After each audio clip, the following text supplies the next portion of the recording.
एक चढ़नी गीत सुनाने जा रही हूँ। जैसा हो ऐसा कमेंट में ज़रूर लिखना।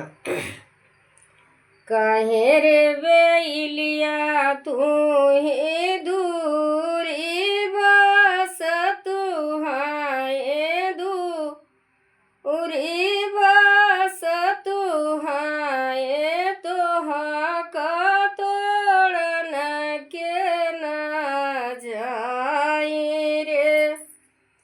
काहे रे बेलिया तू दूरी बस तू हाय दूरी बस तू हाय अरे तोहा का तोड़न के न जाई हो। हम का तोड़न जाई